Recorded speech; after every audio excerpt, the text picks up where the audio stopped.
Assalamualaikum warahmatullahi wabarakatuh. Waalaikumsalam warahmatullahi wabarakatuh. Baik, di sini kami akan mempresentasikan materi tentang arsitektur dan organisasi komputer, prosesor DLX, dan model VHDL. Yang pertama itu pengertian prosesor DLX dan VHDL. Prosesor DLX adalah prosesor dengan tujuan umum atau General Purpose Processor yang dirancang oleh John Densi dan David Peterson atau desainer utama dari MIPS dan RISC Berkeley. Dua contoh Beckman desain RISC dalam bukunya Computer Architecture A Quantitative Approach pada tahun 1996. Prosedur DLX pada dasarnya adalah versi sederhana dari arsitektur MIPS yang sangat mirip dengan itu, dengan 32 bit sederhana load arsitektur. Yang kedua itu VHDL atau VHSID Hardware Description Language, adalah bahasa deskripsi perangkat keras yang digunakan untuk mendesain, memodelkan, mensimulasikan, dan mengimplementasikan perangkat keras digital seperti prosesor, unit kontrol, dan sistem digital lainnya. VHDL mendukung desain perangkat keras pada level abstraksi yang tinggi dan deskripsi perilaku hingga implementasi fisik. DLX dirancang dengan tujuan sebagai model pendidikan untuk memberikan pemahaman tentang konsep arsitektur RISC dan meningkatkan pemahaman tentang pipeline, pengendalian instruksi, dan pengoptimalan prosesor, serta mempermudah simulasi dan eksperimen arsitektur karena arsitektur DLX dirancang sederhana tetapi representatif.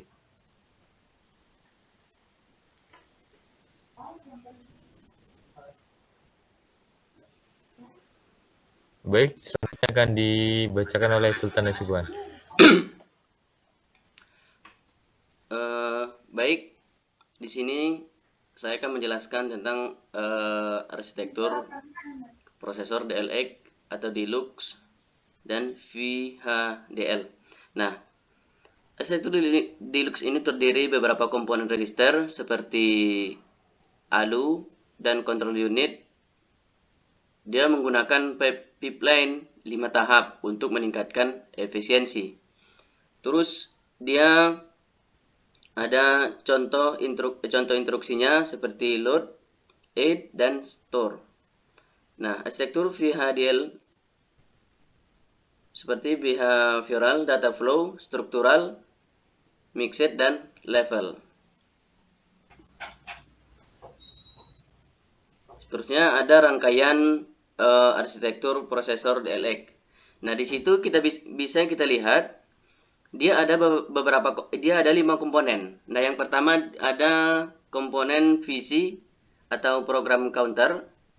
Nah, register ini berfungsi menampung nilai yang digunakan untuk menunjuk alamat instruksi yang akan dieksekusi. Register ini merupakan offset dari alamat dasar instruksi sekaligus data. Terus bisa kita lihat di situ ada memori. Sini bisa kita lihat ada memori. Nah, dia terdiri dari dua bagian memori, yaitu memori instruksi. Dia ada dua bagian, yaitu memori instruksi yang berisi kumpulan seluruh instruksi dan memori data yang berfungsi untuk menyimpan data. Terus di situ ada ALU. Di sini ada ALU, kita lihat di monitor, itu singkatan dari Arithmetic and Logic Unit, tempat dilakukannya operasi aritmatik dan logik. Nah, terusnya ada namanya control unit atau sering kita sebut dengan unit kendali, terdiri dari dua bagian, yaitu register instruksi, terus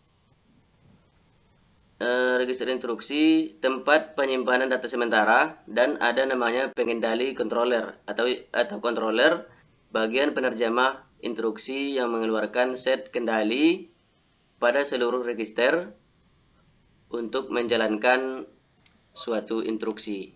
Nah, di situ bisa kita lihat ada 5 pipeline pada DLX. Yang pertama ada instruction text, terus ada instruction decode, terus ada execution, terus ada memory access, terus ada write back atau disingkat dengan WB. Nah, instruction fetch atau if ini mengambil instruksi dari memori berdasarkan nilai visinya. Terus ada instruksi decode atau ID, dia menerjemah instruksi dan membaca register yang dibutuhkan. Terus ada namanya execution. Execution ini melakukan operasi aritmatik atau logik di arithmetic logic unit di bawah nih.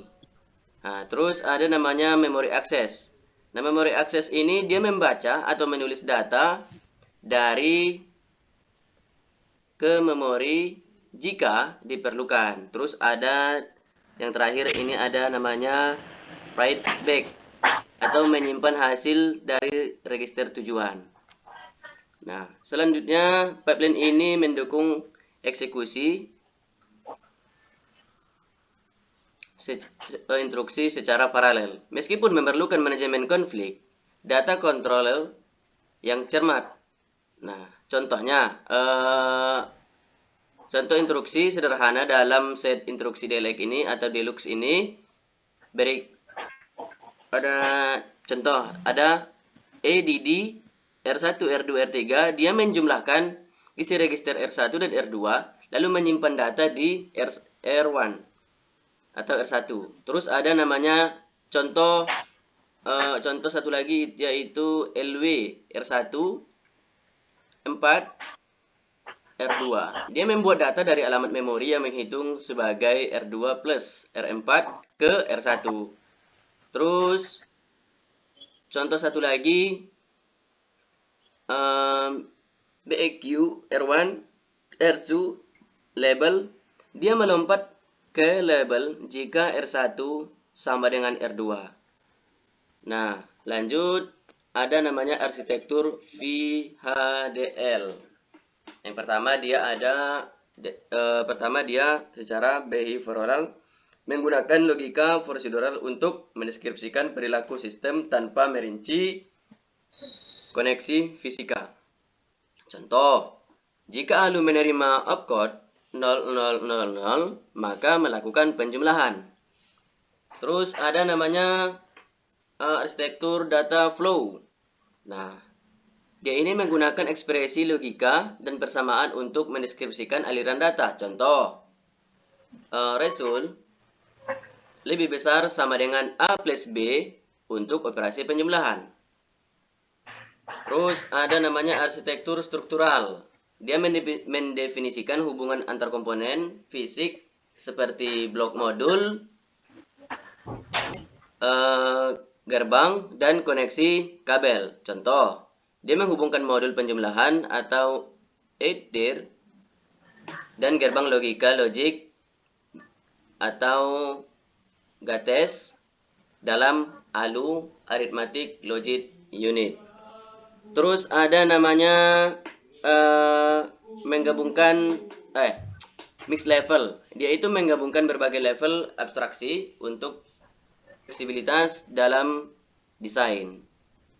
Oh, saya tambah satu lagi. Ada namanya implementasi DLX dan menggunakan VHDL. Oke. VHDL atau singkatan dari Physics Hardware Description Language adalah bahasa yang digunakan untuk mendeskripsikan dan mensimulasikan desain perangkat keras digital.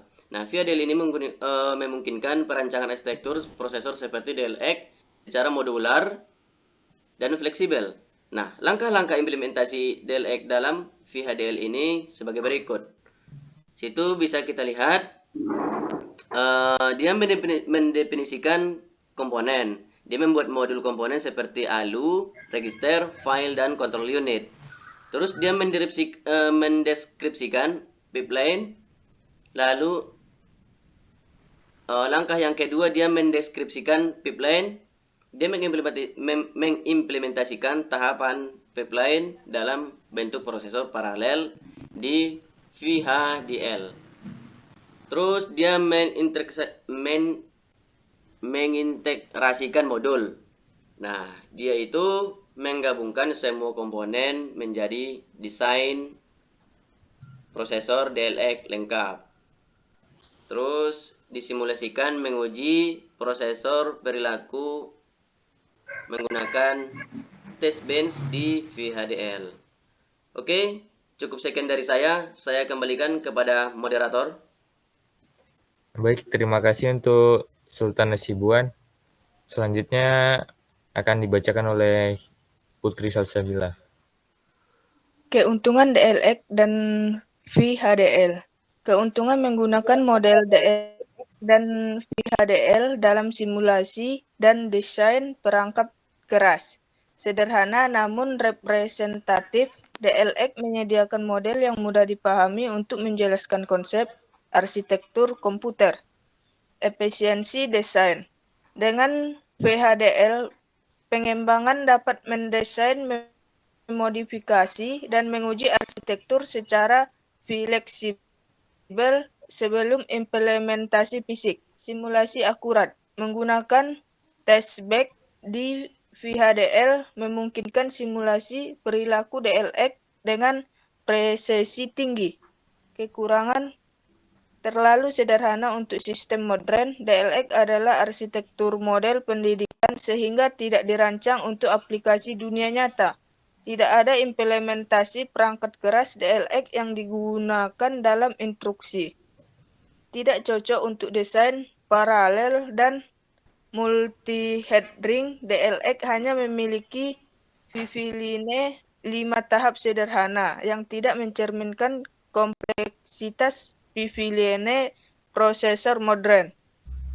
Sintaks yang kompleks dan verbose untuk desain besar. Membutuhkan banyak deklarasi eksplisit seperti tipe data dan float yang bisa terasa berlebih untuk desain sederhana.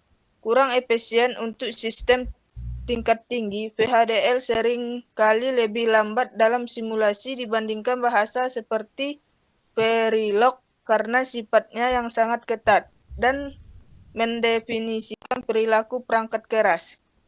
Dikembalikan kepada moderator. Baik, terima kasih untuk Putri Salsabila.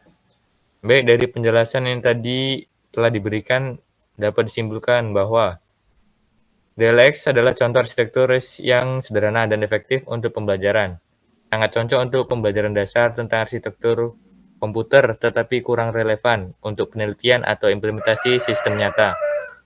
Implementasi dalam VHDL mempermudah simulasi dan desain perangkat keras, karena merupakan bahasa yang kuat untuk deskripsi perangkat keras. Tetapi kompleksitas sintaks dan performa simulasi yang lambat membuatnya kurang ideal dalam beberapa situasi dibandingkan dengan Verilog atau bahasa tingkat tinggi lainnya. Mungkin cukup segitu yang dapat kami sampaikan. Apabila ada kata-kata kami yang kurang tepat atau salah, kami mohon maaf. Kami akhiri. Assalamualaikum warahmatullahi wabarakatuh. Waalaikumsalam warahmatullahi Waalaikumsalam warahmatullahi wabarakatuh.